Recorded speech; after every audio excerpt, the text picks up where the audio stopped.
parti Merci pour Ryan. la grande première La première. de Charlie, Alors, du coup, on va Accrochez-vous. avoir qui va nous faire sa chronique, la jingle. grande année. Est-ce que le jingle, Jingle. Jungle. qui est super, le jingle de Charlie. Maman, Yes. je crois que ça va être encore une année compliquée. Génial, j'adore. Très bien. Du coup, la grande année pour Charlie aujourd'hui, on le disait en intro, c'est l'année 1996. Et oui, la grande année 1996, celle de la mort de l'inoubliable Marcello Mastroianni, celle de l'arrivée à petits pas du DVD, je ne savais pas, celle de la naissance de Tom Holland et surtout l'année de ma naissance. C'est le plus important. Tout à fait le même jour d'ailleurs que celle du dernier Spider-Man, qui j'espère parle de moi dans une autre radio en ce moment même. Bien sûr. Salut Tom. 1996, c'est l'Oscar du meilleur film pour Braveheart de Mel Gibson et son maquillage de supporter de foot argentin. C'est le César pour La haine de Mathieu Kassovitz ou L'art de se confronter à la police, un nouveau film de chevet de Nicolas Sarkozy. Et c'est la Palme d'Or pour Secret et mensonge de Mike Leigh, un film formidable autour d'une jeune femme dont la mère vient de... Non, j'ai pas vu le film en fait. C'est pas grave, t'as le droit. Mais du coup, si on s'en moque un peu des récompenses, qu'est-ce qu'il y avait de bon dans l'année 1996 ? Alors, en cette année 1996, année inoubliable, d'ailleurs pour votre culture G, pour le clonage de la brebis Dolly au Royaume-Uni. D'ailleurs, on n'a plus de nouvelles, comment va-t-elle ?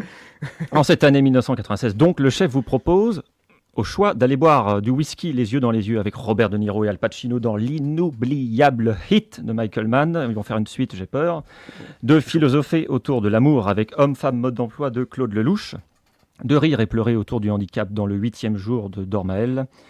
De passer un tout petit peu trop de temps dans une grotte dans Le patient anglais de Minghella. Je ne sais pas si vous avez la ref. Ou enfin, de râler allègrement avec le regretté Jean-Pierre Bacry. Finalement, après la brebis. On ne pourrait pas nous cloner Jean-Pierre, je ne sais pas vous, mais moi, il me manque. Ça serait effectivement une meilleure idée que de cloner des moutons. Merci beaucoup, Chavali. Ouais, merci. Le 8e jour que j'ai pas vu, moi, apparemment, c'est absolument exceptionnel. Donc, faut. J'ai pas vu non plus. Bah, c'est cool. Attends, parce qu'il me semble que c'est sur il y a un personnage trisomique et je crois qu'on en avait pas. Je sais plus si c'est peut-être quand il y avait eu un on petit avait truc fait un en plus, débat, donc les ouais. gens en avaient parlé beaucoup et je l'ai pas vu, apparemment, c'est super. Et c'est avec Pascal Duquesne et Daniel Auteuil, donc Ok. effectivement, trisomique. Ils ont eu tous les deux le prix d'interprétation à Cannes. D'accord.